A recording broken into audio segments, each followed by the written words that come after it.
হযরতে দাহিয়া কলবি বলে, ইয়া রাসূলুল্লাহ, আমার স্ত্রী আমাকে যত করেই বুঝাইলো কিন্তু আমার দিল গ্রহণ করলো না। আমি কয়েকদিন পরে আমার মেয়েটাকে সাজায়া দেওয়ার জন্য স্ত্রীকে বললাম, তাকে নিয়ে বাহিরে কোথাও সফর করে আসবো, ঘুরতে যাব।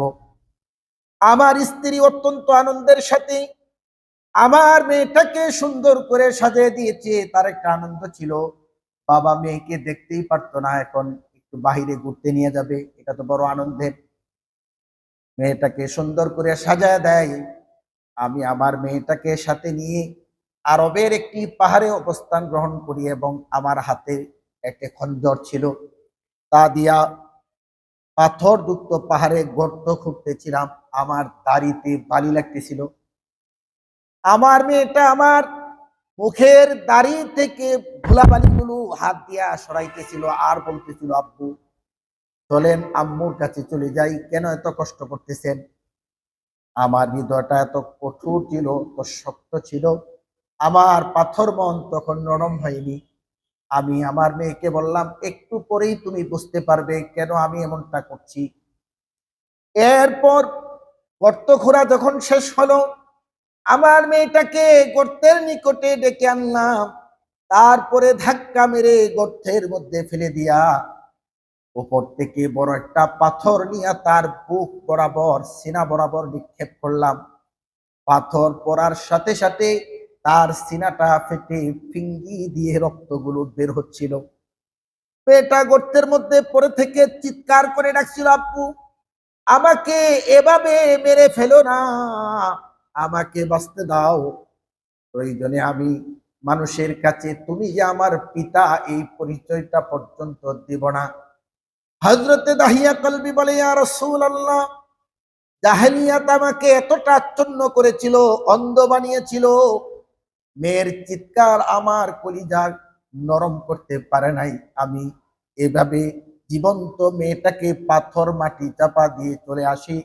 তখন থেকে আজও পর্যন্ত রাতের বেলায় যখন ঘুমাইতে যাই, ওই ঘুমের মধ্যে ওই চিৎকারটাই শুনতে পাই, আব্বু আমাকে মেরো না। মোহতারাম হাজরিন, নারী জাতির জীবনের 3টা অধ্যায় আছে। প্রথম অধ্যায়, সে কারো না কারো কন্যা, মেয়ে। মেয়ে হিসেবে ইসলাম তাকে কি মর্যাদা দিয়েছে। পরবর্তী অধ্যায়টা, সে কারো না কারো স্ত্রী, স্ত্রী হিসেবে নারীকে ইসলাম কি মর্যাদা দিয়েছে। সর্বশেষ তাপ হলো সে কারো না কারো মা, মা হিসেবে ইসলাম তাকে কি মর্যাদা দিয়েছে। 3টা অধ্যায় একটি জুমায় আলোচনা মোটেও সম্ভব হবে না। আমি আজকের জুমাতে শুধুমাত্র ইসলাম কন্যা লালন করাকে কি ফজিলত রেখেছেন কন্যা লালনে, এবং কন্যার কি অধিকার আছে, এই বিষয়ে আপনাদের সামনে সংক্ষিপ্ত আকারে আলোকপাত করার জন্য কোরআন মাজিদের একখানা আয়াতে কারিমা তেলাওয়াত করেছি। তেলাওয়াতকৃত আয়াতকে সামনে রেখে আল্লাহ তাআলা আমাকে আমলের নিয়তে বলবার, আপনাদেরকে আমলের নিয়তে শুনবার তৌফিক দান করেন। সকলে বলি আমিন। সুবহানাকা লা ইলমা লানা ইল্লা মা আল্লামতানা ইন্নাকা আনতাল আলিমুল হাকীম। মুহতারাম হাজিরিন, যে আয়াতে কারিমা আপনাদের সম্মুখে তেলাওয়াত করেছি, এই আয়াত নাজিলের পূর্বে যে জামানাটা ছিল, নবী আলাইহিস সালাম দুনিয়াতে নবুয়ত প্রাপ্তির পূর্বের যে জামানাটা, যাকে আমরা অন্ধকার জামানা বলে থাকি, বর্বর যুগ। আমাদের বর্তমান সময়েও কিন্তু অনেকে কোরআনের আইনকে বর্বর বলে। অনেক মুসলমান আবার ঈদের নামাজও পড়ে, মাঝে মধ্যে মানুষের সামনে পড়লে হয়তো ওয়াক্তীয় নামাজও খাড়ায় দেয়, কিন্তু কোরআনের আইনকে বর্বর বলে। কেউ যদি কোরআনের আইনকে অন্ধকার বা বর্বর বলে, সে সাথে সাথে বেঈমান হয়। এই কথা বলার পরে তার কোনো আমল আল্লাহর কাছে গ্রহণ হবে না। কারণ আমল গ্রহণ হওয়ার জন্য শর্ত হলো ঈমান। ঈমান যদি কারো না থাকে, তার আমল কখনো আল্লাহ তাআলা গ্রহণ করেন না। এজন্য কেউ কোরআনের আইন মানবে, কেউ মানবে না, এটা তার ব্যক্তি স্বাধীনতা। সে তার জন্য, তার কৃতকর্মের জন্য আল্লাহর কাছে জবাবদিহিতা করবে। কিন্তু কোরআনের কোনো আইনকে তাচ্ছিল্য করলে তার ঈমান থাকবে না। তো আমি যে আয়াত তেলাওয়াত করেছি, এই আয়াত নাজিলের পূর্বের যে জামানাটা বা রাসূল করিম সাল্লাল্লাহু আলাইহি ওয়াসাল্লামের নবুয়ত প্রাপ্তির পূর্বের জামানাকে অন্ধকার যুগ বলে। মানুষের চারিত্রিক অন্ধকার ছিল মারাত্মক। কারো ইজ্জতের নিরাপত্তা ছিল না, কারো অর্থের নিরাপত্তা ছিল না, এবং মানুষের মধ্যে দ্বন্দ্ব লেগেই থাকতো। ছোটখাটো বিষয় নিয়ে গুত্র লেগে যেত। আজকে সকালবেলায় আমাকে একদিন দেখে বলতেছে যে 2 ইউনিয়ন মারামারি হবে, তাই উভয় ইউনিয়নে অটোর মধ্যে মাইক লাগাইয়া, বাংলাদেশের ঘটনা এটা, মাইকের মধ্যে এই অটোর মধ্যে মাইক সেটিং করে একজন মাইকিং করছে আগামীকাল সকাল 7টায় দাও লাঠি সহ যা আছে সব নিয়ে অমুক জায়গায় চলে আসতে হবে, পাশের ইউনিয়নের সাথে আমাদের মারামারি হবে। এই অবস্থাটা কিন্তু সেই জামানার কিছু আংশিক এখানে আছে। ওই জামানাটা এমনই ছিল যে ছোটখাটো বিষয় নিয়ে যুগের পর যুগ, শতাব্দীর পর শতাব্দী লেগে থাকে। এটা ওই জামানাতে নারীদের কোনো মর্যাদা মূল্যায়ন ছিল না। কারো যদি কন্যা হইতো তো মানুষ তারা নিয়ে কইতে মেয়ের বাপ হয়েছে, মেয়ের বাপ। মেয়ের বাপ হওয়াটাই যেন অপমানে। এটা এজন্যে মানুষের যখন মেয়ে সন্তান হতো, মানুষ শোনার আগে সে তাকে মাটির নিচে জীবন্ত অবস্থায় পুঁতায় ফেলাইত। মানুষ না শুনুক তার ঘর থেকে কন্যা সন্তান হয়েছে, তাহলে তার মান ইজ্জত নষ্ট হবে। এটা ছিল সে যুগের একটা অবস্থা। তখন আমাদের দেশের মানব অধিকারও ছিল না, নারী অধিকারও ছিল না, এগুলোর নাম গন্ধ ছিল।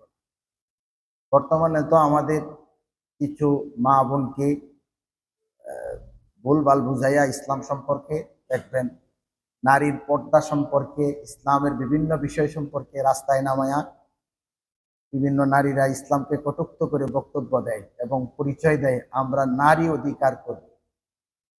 ইসলাম যখন নারীকে অধিকার দিয়েছে, সেই যুগে নারীকে অধিকার দেওয়ার মতো কোনো সংগঠনও ছিল না, নারী অধিকারের কিছু ছিল না, বরং নারীকে পুতায় ফেলা এইটাই ছিল নারীর জন্য একটা উত্তম পন্থা সেই জামানায়। ওই সময়ে পরবর্তীতে সে ইসলাম গ্রহণ করে হযরতে দাহিয়া কালবি রাদিয়াল্লাহু আনহু। নবী সাল্লাল্লাহু আলাইহি ওয়াসাল্লাম ইরশাদ করেন, আমি জিবরাইলকে অধিকাংশ সময় দাহিয়া কালবির চেহারা নিয়ে আমার সাথে সাক্ষাতে আসতে দেখছি। সুবহানাল্লাহ। অধিকাংশ সময় দাহিয়া কালবির সুরত ধারণ করতে হযরত জিবরাইল। তো একদিন দাহিয়া কালবি রাসূলুল্লাহ সাল্লাল্লাহু আলাইহি ওয়াসাল্লামকে বলেন, ওগো আল্লাহর নবী, আমার কি অবস্থা হবে? নবী সাল্লাল্লাহু আলাইহি ওয়াসাল্লাম জাহান্নাম সংক্রান্ত আলোচনা করতেছিলেন। তো নবীজির সামনে দাঁড়ায় বলতেছে, ইয়া রাসূলুল্লাহ, আমার কি অবস্থা হবে? নবী জিজ্ঞেস করলেন, কেন, তোমার কি হয়েছে? হযরতে দাহিয়া কালবি ইসলাম গ্রহণের পরে ঘটনা বলছে, ওগো আল্লাহর রাসূল, আমি জাহেলিয়াতের যুগে যখন আমি ইসলাম গ্রহণ করি নাই, ওই সময়ে আমি যেহেতু ব্যবসায়ী ছিলাম, দূরবর্তী এক জায়গায় ব্যবসার কাজে যাব এবং যেখানে দীর্ঘদিন আমি থাকবো, অবস্থান করব। আমার স্ত্রী অন্তঃসত্ত্বা ছিল। যাওয়ার সময় আমার স্ত্রীকে আমি বলে গিয়েছিলাম যে তোমার গর্ভ থেকে যদি ছেলে সন্তান হয়, সন্তানটা রেখে দিই এবং তাকে খুব আদর যত্ন বড় করি। আর যদি মেয়ে সন্তান হয়, কন্যা হয়, তাহলে মানুষ শোনার আগে তাকে দাফন করে দিই। আমি এই কথা বলে গেলাম। দীর্ঘদিন ব্যবসার কাজে বাইরে থাকার পরে আমি আসলাম, এর মধ্যে কয়েক বছর কেটে গেছে। বাড়িতে আসার পরে আমার সামনে মেয়ে দেখতে পাই। জিজ্ঞেস করি আমার স্ত্রীকে, কে? আমার স্ত্রী বলল, এটা আপনার কন্যা। তখন আমি খুব রাগান্বিত, রাগ। হযরত দাহিয়া কলবি বলে, রাসূল আল্লাহ, আমার মেয়েটা এতদিনে কথাবার্তা বলতে শিখছে এবং তার মা অত্যন্ত আহ আহ, মেহনত করে তাকে এমন কিছু বাক্য শিক্ষা দিছে যে বাক্যগুলো বলে বাচ্চা যদি তার বাবাকে সম্বোধন করে, বাবা তার প্রতি মহব্বত বেড়ে ওঠে। তো সে আমাকে বারবার আব্বু আব্বু প্রতি কথার পূর্বে এভাবে ডাকছিল। এই ডাকগুলা সে শিখেছিল। কিন্তু আমার রাগ তখনও কমেনি, এই জন্য যে সেই যুগে মেয়ের বাবা হওয়া এটা অপমান। যেহেতু আমি সেখানকার নেতৃস্থানীয় একজন, আমার গর্বে আমার ঔরসে কন্যা হবে, এটা আমার জন্য অত্যন্ত লজ্জার ছিল। সেজন্যে আমি আর কখনো মানতে পারিনি। আমার স্ত্রী আমাকে অনেক বুঝাইলেন যে দেখো, এই জন্য তাকে আমি মাটির নিচে দাফন করিনি যে ওর চেহারাটা দেখতে অবিকল তোমার মতো। অনেক সময় মেয়ের চেহারা বাবার মতো হয় না, মায়ের মতো হয় কিছু কিছু ক্ষেত্রে। তো বলতেছি যে আপনি যে দীর্ঘদিন বাইরে ছিলেন, আপনার কথা যখনই মনে পড়তো তো ওর চেহারার দিকে আমি তাকাইতাম। তো ওর চেহারার মধ্যে আপনার চেহারার কিছু জিনিস আমি পাইতাম। এই জন্য আপনার কথা মনে করে আমি এই সন্তানটাকে দাফন করতে পারি। হযরতে দাহিয়া কালবি বলে, ইয়া রাসূলুল্লাহ, আমার স্ত্রী আমাকে যত করেই বুঝাইলো কিন্তু আমার দিল গ্রহণ করলো না। আমি কয়েকদিন পরে আমার মেয়েটাকে সাজায়া দেওয়ার জন্য স্ত্রীকে বললাম, তাকে নিয়ে বাহিরে কোথাও সফর করে আসবো, ঘুরতে যাব। আমার স্ত্রী অত্যন্ত আনন্দের সাথে আমার মেয়েটাকে সুন্দর করে সাজিয়ে দিয়েছে। তার একটা আনন্দ ছিল, বাবা মেয়েকে দেখতেই পারতো না, এখন একটু বাহিরে ঘুরতে নিয়ে যাবে, এটা তো বড় আনন্দের। মেয়েটাকে সুন্দর করে সাজায় দেয়। আমি আমার মেয়েটাকে সাথে নিয়ে আরবের একটি পাহাড়ে অবস্থান গ্রহণ করি এবং আমার হাতে একটা খঞ্জর ছিল, তা দিয়া পাথরযুক্ত পাহাড়ে গর্ত খুঁড়তেছিলাম। আমার দাড়িতে বালি লাগতেছিল। আমার মেয়েটা আমার মুখের দাড়ি থেকে ধুলাবালিগুলো হাত দিয়া সরাইতেছিল আর বলতেছিল, আব্বু চলেন আম্মুর কাছে চলে যাই, কেন এত কষ্ট করতেছেন? আমার হৃদয়টা এত কঠোর ছিল, তো শক্ত ছিল, আমার পাথর মন তখন নরম হয়নি। আমি আমার মেয়েকে বললাম, একটু পরেই তুমি বুঝতে পারবে কেন আমি এমনটা করছি। এরপর গর্ত খোঁড়া যখন শেষ হলো, আমার মেয়েটাকে গর্তের নিকটে ডেকে আনলাম। তারপরে ধাক্কা মেরে গর্তের মধ্যে ফেলে দিয়া উপর থেকে বড় একটা পাথর নিয়ে তার বুক বরাবর সিনা বরাবর নিক্ষেপ করলাম। পাথর পড়ার সাথে সাথে তার সিনাটা ফেটে ফিঙ্গি দিয়ে রক্তগুলো বের হচ্ছিল। পেটা গর্তের মধ্যে পড়ে থেকে চিৎকার করে ডাকছিল, আব্বু আমাকে এভাবে মেরে ফেলো না, আমাকে বাঁচতে দাও। প্রয়োজনে আমি মানুষের কাছে তুমি যে আমার পিতা এই পরিচয়টা পর্যন্ত দিব না। হযরতে দাহিয়া কলবি বলে, ইয়া রাসূলুল্লাহ, জাহেলিয়াত আমাকে এতটা আচ্ছন্ন করেছিল, অন্ধ বানিয়েছিল, মেয়ের চিৎকার আমার কলিজা নরম করতে পারে নাই। আমি এভাবে জীবন্ত মেয়েটাকে পাথর মাটি চাপা দিয়ে চলে আসি। তখন থেকে আজও পর্যন্ত রাতের বেলায় যখন ঘুমাইতে যাই, ওই ঘুমের মধ্যে ওই চিৎকারটাই শুনতে পাই, আব্বু আমাকে মেরো না। ওই অবস্থায় কোনো সংগঠন ছিল না নারী অধিকারের নামে। মেয়ে লালন করা মানে একটা পাপ কাজ, এটা নিকৃষ্টতম কাজ। মানুষ বলে মেয়েদের কোনো অধিকার ছিল না। ওই সময়ে আল্লাহ তাআলা দাহিয়া কলবের ওই ঘটনাকে ইঙ্গিত করে কোরআনে মাজিদে বলেন, ওয়াইদা বুশিরা আহাদুহুম বিল উনসা ওয়াল্লা ওয়াজহুহু মুসওয়াদ্দান ওয়া হুয়া কাযীম ইয়াতাওয়ারা মিনাল কওমি মিন সুই মা বুশিরা বি। আয়ুমসিকুহু আলা হুনিন আম ইয়াদুসসুহু ফিত তুরাব আলা সাআ মা ইয়াহকুমুন। তাদের কাউকে যখন কন্যা সন্তানের সুসংবাদ দেওয়া হতো, তারা ভ্রু কুঞ্চিত করত, পেরেশানিতে লিপ্ত হয়ে যেত, সন্তানটাকে জীবিত রাখবে নাকি মেরে ফেলবে। কেননা কন্যা সন্তান হয়েছে, ওইটাই সেই জামানার জন্য অত্যন্ত অপমানজনক ছিল।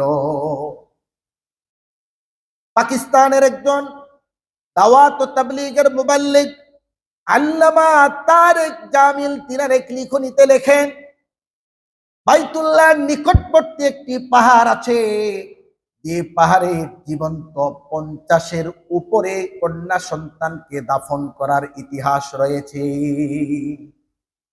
কন্যা হয়েছে তো দাফন করে ফেলবে, এটা তার জন্য আত্মমর্যাদা, আত্মত্যাগ। মানুষ যেভাবে কষ্টে অর্জিত অর্থ দিয়া পশু কোরবানি করেছে, এটা তার আত্মত্যাগ, এটা তার ইবাদত। তো সে যুগের মানুষের ভিতরে কুসংস্কার এতটা আচ্ছন্ন ছিল, মেয়ে হয়েছে তো এটা দাফন করে ফেলবে, এটা তার জন্য একটা বরত্বের বিষয়, এটা মর্যাদার বিষয়। সেই যুগে নারীর কোনো মর্যাদা ছিল না, কোনো অধিকার ছিল না। নারীদের অবস্থা বড় নাজুক ছিল। রাসূল করিম সাল্লাল্লাহু আলাইহি ওয়াসাল্লাম যখন দাহিয়া কালবির কাছ থেকে ঘটনা শুনছিলেন, নবীজির চোখ দিয়া পানি পড়তেছিল এবং দাড়ি ভিজে যাচ্ছিল। আল্লাহ রসুল বললেন, এভাবে কি মানুষ মানুষকে খুন করতে পারে? বিআইয়ি যামবিন কুতিলাত, কি ছিল তাদের অপরাধ, কেন তাদেরকে হত্যা করা হলো? এরকম একটা ঘটনা না, হাজার হাজার কন্যা সন্তানকে এভাবে জীবন্ত দাফন করা হতো। সে যুগে নারীর কোনো মর্যাদা ছিল না, কোনো অধিকার ছিল না, কোনো সম্মান ছিল না। যারাও বেঁচে থাকতো তারা রাস্তায় বের হলে তার ইজ্জত নিয়ে বাসায় ফিরে আসা এটা কঠিন ছিল, এটা বর্বর যুগ ছিল, যখন কোনো অধিকার ছিল না, সম্মান ছিল না। সে যুগে রাসূল করিম সাল্লাল্লাহু আলাইহি ওয়াসাল্লাম নারীকে মর্যাদা দিয়েছেন, আল্লাহ তাআলা নারীকে মর্যাদা দিয়েছেন।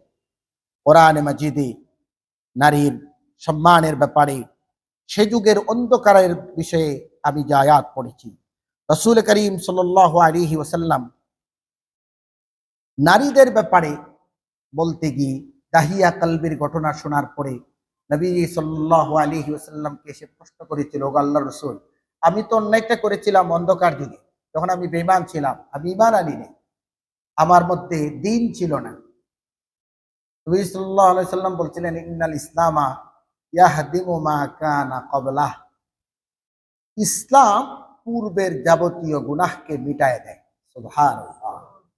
ইসলাম গ্রহণের পূর্বে সে যতটা অন্যায় লিপ্ত ছিল, ইসলাম গ্রহণ করার পরে কালেমার বরকতে তার পেছনের সব গুনাহ মাফ হয়ে যায় একটি শর্ত। শর্তটি হলো, পূর্বে চুরি করত, ইসলাম গ্রহণের পরে আর চুরি করবে না। পূর্বে জেনা করত, ইসলাম গ্রহণের পরে আর জেনা করবে না। পূর্বে ডাকাতি করত, ইসলাম গ্রহণের পরে আর ডাকাতি করবে না।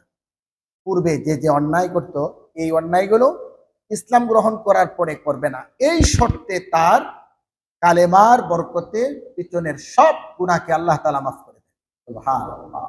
তবে পুনরায় যদি এই গুনাহে লিপ্ত হয়, তাহলে তার গুনার পরিধি অনেক বাড়বে, এটাও বাড়বে, পেছনের গুনাহও যুক্ত হবে। মোহতারাম হাজরিন, মেয়ে হওয়া আর ছেলে হওয়া, এখানে আমাদের সমাজে একটা বর্বর চিন্তা আছে। মেয়ে হওয়া যেন মেয়ের মার, এটা একটা সমস্যা। বারবার মেয়ে হয়, এটা যেন তার একটা সমস্যা। এজন্য বারবার মেয়ে হওয়ার কারণে মহিলাকে তালাক পর্যন্ত দিয়েছে, এমন ঘটনাও আছে। 2012 সনের একটি ঘটনা। আমার তখন প্রথম ছেলে 16 ডিসেম্বর ঢাকা মেডিকেল সিজারিয়ান অপারেশনের মাধ্যমে আমার ছেলে হয়। ওই সময় আমি একজন মহিলার খুব আর্তনাদ নিজের চোখে দেখছিলাম, তখন আমার চোখ দিয়ে পানি আসছে। ওনার অপরাধ হলো, পূর্বে 3টা মেয়ে হয়েছে, পুনরায় মেয়ে হওয়ার কারণে সিজারের একজন রোগীর পাশ থেকে উনি বললেন যে আমার মা বাবা নাই, একটা ভাই আছে প্রতিবন্ধী। আমার কথাগুলো এখনো মনে আছে। তো স্বামী শাশুড়ি কন্যা সন্তান প্রসব করার কারণে তার পাশ থেকে এভাবে মেডিকেলে ফেলে রেখে চলে যায়। সে খুব আর্তনাদ করছিল। তার কথাগুলো খুব কষ্টের সাথে তখন শুনছিলাম। আহারি, কন্যা সন্তান হওয়া যেন মায়ের অপরাধ। ছেলে হওয়া আর মেয়ে হওয়া এটা পুরুষ এবং নারী আলাদা কোনো অপরাধ নয়, বরং তাদের এখানে কোনো কর্তৃত্ব নাই। আল্লাহ তাআলা যাকে ইচ্ছা ছেলে দেন, যাকে ইচ্ছা মেয়ে দেন, যাকে ইচ্ছা দুইটাই দেন, যাকে ইচ্ছা একটাও দেন না। বিষয়টা এরকম। তারপরেও যদি মেয়ে বারবার মেয়ে হওয়াকে কোনো পুরুষ মানুষ দোষারোপ করতে চায়, শরীয়ত দৃষ্টিকোণ থেকে এই ব্যাপারে কারো দোষ নাই, কিন্তু মেডিকেল সায়েন্সের দিক থেকে অপরাধ হলে, বারবার মেয়ে হলে এই দোষ হলো পুরুষ মানুষের। এটা মেডিকেল সায়েন্সের তথ্য, এটা শরীয়তের তথ্য না। শরীয়তের ব্যাপারে আল্লাহ তাআলা বলছেন, লিল্লাহি মুলকুস সামাওয়াতি ওয়াল আরদ ইয়াখলুকু মা ইয়াশা ইয়াহাবু লিমান ইয়াশাউ ইনাসাও ওয়া ইয়াহাবু লিমান ইয়াশাউ যুকুর أو يزوجهم ذكرانا وإناثا ويجعل من يشاء عقيما إنه عليم قدير আল্লাহ রাব্বুল আলামিন বলেন, লিল্লাহি মুলকুস সামাওয়াতি ওয়াল আরদ ইয়াখলুকু মা ইয়াশা। আল্লাহ তাআলা বলেন, আসমান এবং জমিন সবকিছু তার সৃষ্টি। ইয়াখলুকু মা ইয়াশা, তিনি যা ইচ্ছা সৃষ্টি করেন। ইয়াহাবু লিমান ইয়াশাউ ইনাসাও ওয়া ইয়াহাবু লিমান ইয়াশাউ যুকুর, যাকে ইচ্ছা কন্যা সন্তান দান করেন, যাকে ইচ্ছা পুত্র সন্তান দান করেন। আরো বলেন আল্লাহ তাআলা যাকে ইচ্ছা কন্যা এবং পুত্র উভয়টাই দান করেন, আর যাকে ইচ্ছা কন্যাও দেন না, পুত্রও দেন না, মৃত্যু পর্যন্ত বন্দা বানায়া রাখেন। ইন্নাহু আলিমুন কাদির, এই ক্ষমতা একমাত্র আল্লাহ। ক্ষমতা কার? ছেলেকে দেন, মেয়েকে দেন, বন্দা বানায়া রাখেন কার ক্ষমতা?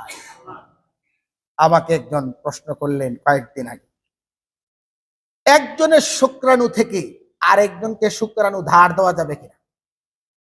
প্রশ্নটা এমন যে, কথা হলো যে হয়তোবা তার বিয়ে শাদী হয়েছে বা বিয়ে শাদী হয়নি।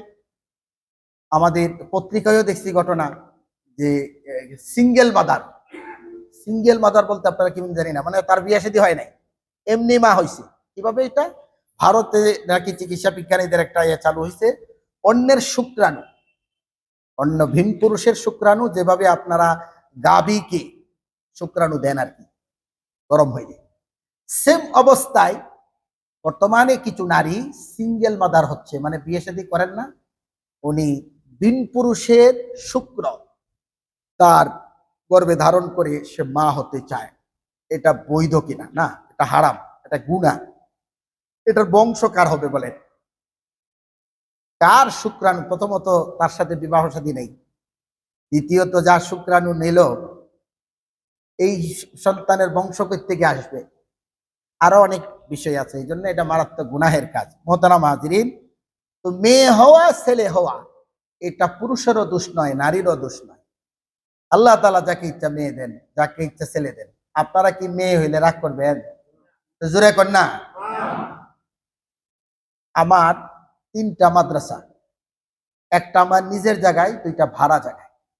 এর মধ্যে একটা যে ভাড়া বাড়ি, ওই আল্লাহর বান্দা একজন দলিল লেখক, খুব স্বনামধন্য ব্যক্তি, ভালো মানুষ, আমার সাথে মাশাআল্লাহ খুব ভালো সম্পর্ক। তো 4টা মেয়ে হয়েছে। পঞ্চমবার, বয়স তো মোটামুটি 50 হবে, পঞ্চমবারের মতো একটা ছেলের আশায় আবারও বাচ্চা নিয়েছে, এবারও মেয়ে হয়েছে। উনি দুঃখ করে আমার কাছে বলতেছিল, আমি জিজ্ঞাসা করছি ভাই, শুনছিলাম ভাবি অন্তঃসত্ত্বা, তো বাচ্চা কি আসছে? বলছে হুজুর আর কোয়েন না, এবারও মেয়ে হয়েছে। মানে উনি যখন কথাটা বলতেছিলেন, ওনার চেহারাটা খুব মলিন ছিল, মেয়ে হয়েছে এই জন্য ওনার খুব কষ্ট।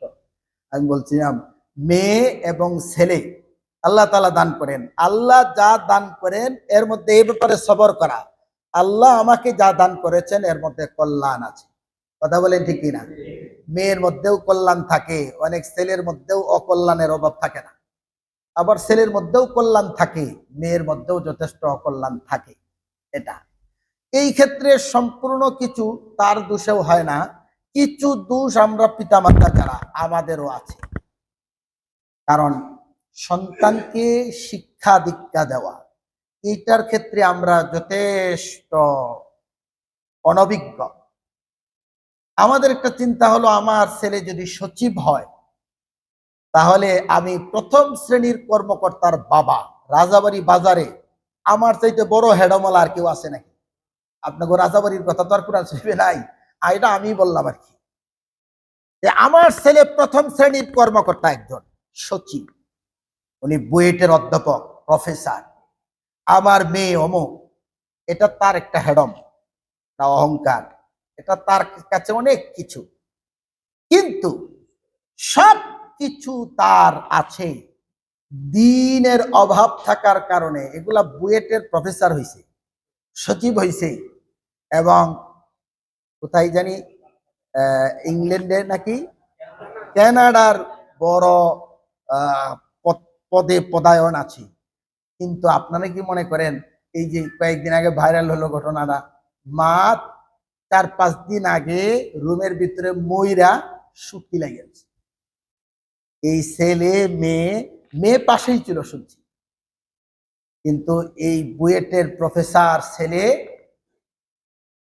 আর সচিব আরেক ছেলে, কানাডার আরেক ছেলে, পার্শ্বে জমিদার এই কোন কলেজের না স্কুলের শিক্ষক মেয়ে, তারা 3-4 দিনের ভিতরে মায়ের এই অবস্থা জানেই না। আচ্ছা, আমি একটা প্রশ্ন আপনাদেরকে করতে চাই, যে সচিব আর যে বুয়েটের প্রফেসর, আমাদের সামাজিক দৃষ্টিকোণ থেকে তারা সর্বোচ্চ পড়াশোনা করছে, ঠিক না? কন্যা একটু, এখন যদি আমি আপনাকে প্রশ্ন করি যে তাদের সামনে তাদের মায়ের যে অবস্থাটা হয়েছে, অবহেলা যে হয়েছে, এ ব্যাপারে আরো ওয়াজ করে বোঝানোর দরকার আছে। তাইলে এই যে বুয়েটের প্রফেসর হইল, সচিব হইল, সর্বোচ্চ লেখাপড়া করলো, প্রথম শ্রেণীর কর্মকর্তা হইল, মানুষের কাছে, দেশের মানুষের কাছে তাদের মান সম্মান মর্যাদা আছে। আপনারা কি মনে করেন তারা বড় শিক্ষিত হওয়ার পরেও কি মানুষ হইতে পারছে? একটা মানুষ কি করে সম্ভব একজন জীর্ণ শীর্ণ বয়োজ্যেষ্ঠ মাকে, বাস্তব এটা গল্প বলতেছি না, সোশ্যাল মিডিয়ার ঘটনা সবাই জানে, ফেসবুক প্রায় চালায়, হ্যাঁ, 2টা ঘটনা। আহারি, তাহলে বোঝা গেল প্রফেসর হওয়ার পরেও মানুষ হয় না। মানুষ হওয়ার প্রফেসর হওয়া দুটো এক জিনিস না, ভিন্ন জিনিস। মানুষ হওয়ার জন্য তার আলাদা কিছু শিক্ষা আছে। এই দোষটা কিন্তু আমরা যারা পিতামাতা আমরা এটাই চিন্তা করি যে প্রথম শ্রেণীর কর্মকর্তা হইলেই আমার মান মর্যাদা বাড়বে। পারবে তো? ময়রা শুটকি লেগে পড়ে থাকবেন, 3-4 দিন পরে খবর হবে। এর আগের আরেকটি ঘটনা, এটা তাও তো মনে হয় প্রায় 12-14 বছর আগের ঘটনা, উত্তরার একটি ঘটনা। সেটা ছিল ছেলে, ওই ছেলেটা উচ্চশিক্ষিত ছিল এবং সে ছিল ইংল্যান্ডে। 2জন ছেলে, আর একজন বাংলাদেশের শিল্পপতি, তার ফ্যাক্টরি আছে, গার্মেন্টস। তো বাবা মসজিদের বারান্দায় পড়ে থাকতো, ছেলেরা খোঁজ খবর নিত না। অসুস্থ হওয়ার পরে মসজিদের ইমাম সাহেব তাকে হাসপাতালে ভর্তি করছে, ওই হাসপাতালে এসে মারা যায়। অনুক্রমে ঠিকানা সংগ্রহ করে দেশের যে শিল্পপতি ছেলে, তাকে ফোন দিয়েছে হাসপাতাল কর্তৃপক্ষ, যে আপনার বাবা অমুক, সে তো আমাদের হাসপাতালে মারা গেছে, আপনি একটু আসেন, লাশটা দাফন কাফন জানাজার ব্যবস্থা করে। ছেলে হাসপাতাল কর্তৃপক্ষকে বলে আঞ্জুমানে মফিদুল ইসলাম, একটা সংগঠন, সেবা সংগঠন, তাদেরকে একটু বইলা দেন আমার বাবার লাশটা নিয়া বেওয়ারিশ হিসাবে জানাজা পড়ায়া দাফন করে দিতে। আস্তাগফিরুল্লাহাল আযীম। ছেলে শিল্পপতি, দেশেই আছে, মারা যাওয়ার পরে টেলিফোন শুইনা বলতেছে যে আঞ্জুমানরে ফোন দিয়া লাশটা দিয়ে দেন। আপনাদের এই কথাগুলো আমি গল্প আকারে বলছি না, এটা আমাদের দেশের বাস্তব চিত্রটা বলছি। এটা মোহতারাম হাজিরিন, এই ক্ষেত্রে বাবা মার কিছু সন্তানকে শিক্ষার অভাব আছে। এই অভাবের কারণে সন্তানগুলো এমন হচ্ছে। আরবিতে একটি প্রবাদ বাক্য আছে, আল্লিমু আওলাদাকুম ফাইন্নাহুম মাখলুকুনা লিজামানিন গায়রি জামানিকুম। একটি আরবি প্রবাদে এটা আছে যে তোমাদের সন্তানদের উত্তম রূপে জ্ঞান দান করো, কেননা তারা তোমাদের পরবর্তী যুগের জন্য সৃষ্ট। একজন পিতা তার সন্তানকে উত্তম জ্ঞান শিক্ষা দেওয়ার চেয়ে আর এর চেয়ে উত্তম কিছু, দামি কিছু সন্তানকে দিতে পারে না। আপনি মনে করছেন উত্তরায় 10 তলা একটা বাড়ি বানায় দিবেন, বহুত কিছু দিয়েছেন, যদি উত্তম জ্ঞান না দিয়ে থাকেন কিচ্ছু দিতে পারেন না, ওটা কিচ্ছু না। এজন্য আমাদের সন্তান, হ্যাঁ, তার মানে আমার বয়ান দ্বারা আমি কথা বলতে চাই না যে আপনার সন্তানটা প্রফেসর হবে না, ডাক্তার হবে না। অবশ্যই দরকার, প্রফেসর দরকার, ডাক্তার দরকার, বিজ্ঞানী দরকার। আমাদের জাগতিক শিক্ষার উচ্চ শিক্ষিত বিদ্যান আমাদের প্রয়োজন আছে, আছে না?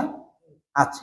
কিন্তু সবার আগে তারে একটু দিন শিখান, নামাজটা শিখান, কালেমা শিখান। আপনি আল্লাহর সাথে সন্তানটারে পরিচয় করায় দেন। আমি যদি আমার সন্তানকে আল্লাহর পরিচয় দেই, তো আল্লাহর পরিচয় লাভ করতে গিয়া সন্তান তার পিতা মাতার পরিচয়টাও লাভ করবে। আল্লাহর হক যখন বুঝবে, পিতা মাতার হকটাও সে বুঝবে। আপনাদের গাজীপুরে ওই মাদার তেরেসা, ভারতের এক মহিলা, উনি বয়স্ক পুনর্বাসন কেন্দ্র করছে, এই যে হুতাপাড়া, মণিপুরের ওই জায়গায়, হুতাপাড়া এটা, এবং বাংলাদেশের আরো অনেক অনেক জায়গার মধ্যে এগুলো আছে। আমি কৌতূহল বশত এই গাজীপুরের হুতাপাড়ায় এটাই গেছিলাম, এটা আরো 10-12 বছর আগে। আমার একজন ওখানকার একজন গাড়ি চালক ছিল, আমার সাথে খুব ভালো সম্পর্ক। আমি ওনার সাথে বলছিলাম আমি একটু যাব। তো যাই হোক, পরামর্শ করে একবার তিনি আমাকে নিলেন। আমি অনেকজনের সাথে কথা বললাম, আমি ওখানে যাওয়ার পরে দেখলাম এমবিবিএস ডাক্তার রিটায়ার্ড, এবং অনেক মাস্টার পাইছি স্কুলে রিটায়ার্ড। ওখানে সন্তানরা ওই জায়গায় ফেলায় রাখছে, খোঁজখবর নেয় না, কাঁদছে। ওনাদের কান্না আমি নিজে দেখছি। আমার কৌতূহল ছিল, ওনাদের খাটো করা না, ইচ্ছা ছিল যে কোনো মুফতি সাহেবের মা আছে কিনা, আমি একটু তালাশ করে ওই মুফতিরে গিয়ে ধরুম, আমি কোনো হাবের সাহেবের মা আছে কিনা ওই জায়গায়, কোনো আলেমের মা আছে কিনা। আলহামদুলিল্লাহ, আল্লাহ শুকর, আমি অনেক জনের সাথে ঘুরে ঘুরে কথা বলে কোন একজন আলেমের পিতা মাতা ওখানে পাই, এটা আমি পাইনি। আমার ইচ্ছা ছিল খুব, পাইনি। আমি কথা বলতে চাই না দেশের সব আলেম আল্লাহওয়ালা বুজুর্গ না, কিছু বৎকারও আছে, এটা স্বাভাবিক, কিন্তু কমপক্ষে এতটুকু নাই পিতা মাতার সাথে এমন বদাচরণ করার কোনো ব্যক্তি আমি পাই। আপনাদের আশপাশে আছে কোন আলেম হাফেজ তার পিতা মাতা এরকম অবহেলা শিকার আছে? মোহতারাম হাজিরিন, কথা বলছিলাম, কন্যা সন্তান যখন তার কোনো অধিকার ছিল না, মর্যাদা ছিল না, অন্ধকার যুগ ছিল, মানুষ মনে করত কন্যা হওয়া মানে এটা নিজের সম্মানের জন্য এটা মারাত্মক হুমকি, এজন্য জীবন্ত দাফন করত। ওই যুগে রাসূল করিম সাল্লাল্লাহু আলাইহি ওয়াসাল্লাম মর্যাদা দিলেন। নবী আলাইহিস সালাম বলেন, কারো যদি 4টা বা 3টা মেয়ে থাকে বা বোন থাকে, 3টা মেয়ে বা 3টা বোন, অথবা 2টা মেয়ে বা 2টা বোন, এদের লালন পালন যদি কোনো বাবা বা কোনো ভাই করে এবং তাদেরকে সৎপাত্রগ্রস্ত করে, মানে ভালো মানুষের কাছে বিবাহ সাথী দেয়, তো এই কাজটা তার জন্য আল্লাহ তাআলার জান্নাতে যাওয়ার একটি ওসিলা হবে। তাহলে মেয়ে লালন করার ফজিলত হাদিসে আছে, কিন্তু ছেলের ব্যাপারে এভাবে নাই। অন্যান্য ভাবে ফজিলতের কথা আছে, কিন্তু সরাসরি মেয়ের ব্যাপারে যেভাবে হাদিসে রাসূল বলেছেন, ছেলের ব্যাপারে এভাবে বলেন। অন্যত্র আল্লাহর হাবিব বলেন, আল্লাহ তাআলা যাকে কন্যা সন্তান দান করেছেন, সে ছেলে সন্তানকে কন্যা সন্তানের উপরে প্রাধান্য দেয় না, বরং সমতা রক্ষা করে কিয়ামতের দিন এই আমলটা তার জাহান্নাম থেকে মুক্তির কারণ হবে। আমাদের একটা স্বভাব এমন হয়, ছেলেদেরকে এক চোখে দেখি, মেয়েদেরকে আরেক চোখে দেখি। এটা না, নবী আলাইহিস সালাম হাদিয়া তোহফার ক্ষেত্রে মেয়েরে আগে দেন। মেয়েকে আগে দেওয়া, ছেলেরে না দেওয়া না, ছেলেকেও দেওয়া, সমান দেওয়া, কম না। মাঝখানে একটা মাসালা বলে ফেলি। আমাদের বর্তমান সমাজে জায়গা জমির দাম বৃদ্ধি হওয়ার কারণে অনেক ক্ষেত্রে আমরা তো মেয়েরে দেই না। আর যারাও দিয়ে থাকি, তারা একটা কাজ করি, ওই যেভাবে কিছু অংশ মেয়েকে লিখে দেয় আর বেশিরভাগটা ছেলেরে দিয়ে দিই। এটা হারাম। যদি কোনো বাবা তার মেয়েকে এবং ছেলেকে লিখে দিতে চায়, তাহলে মেয়ে 3 ভাগের 1 ভাগ না, সমান সমান। এটা মাসালাটা খেয়াল করে শোনেন। আপনারা জানেন, মেয়ে পাবে বাবার সম্পত্তিতে 3 ভাগের 1 ভাগ, ছেলে পাবে 2 ভাগ। এটা কোন সম্পত্তিতে? বাবার জীবদ্দশায় না মারা যাওয়ার পরে। এই ভাগটা হবে বাবার জীবদ্দশায় না মারা যাওয়ার পরে? মারা যাওয়ার পরে। বাবা যখন মারা যাবে, ধরেন আপনি যখন মারা গেলেন, আপনার সম্পদে আপনার ছেলেরা 2 ভাগ পাবে, মেয়ে 1 ভাগ পাবে। এটা আপনার মৃত্যুর পর। কিন্তু বাবা যদি তার ছেলে এবং মেয়েকে সম্পত্তি লিখে দিতে চায়, তাহলে ছেলেকেও যা দিবে, মেয়েকেও তা দিবে, দুজনকে সমান দিতে হবে। কারণ ওটা মিরাসি সম্পদের বন্টন। কিন্তু বাবা দিলে দুইজনকে, একজনকে কম দিবে না, ঠকাবে না, দুইজনকে সমান সমান দিবে। এটা কিন্তু এটা আমাদের সমাজে একেবারে অভাব। আমাদের বর্তমান সমাজেও বারবার যদি কারো মেয়ে হয়, তাহলে ওনাকে মানুষ তাচ্ছিল্য করে, এই তো শেষ, মেয়েগুলা চলে যাইব, তার বংশ রক্ষা করার কেউ থাকবে না। নবী সাল্লাল্লাহু আলাইহি ওয়াসাল্লাম বলেন, তোমরা মেয়ের বাবাকে গালি দিও না। কোরআনে মাজিদে আল্লাহ বলেন, মা কানা মুহাম্মাদুন আবা আহাদিন মির রিজালিকুম ওয়ালাকির রাসূলুল্লাহ ওয়া খাতামান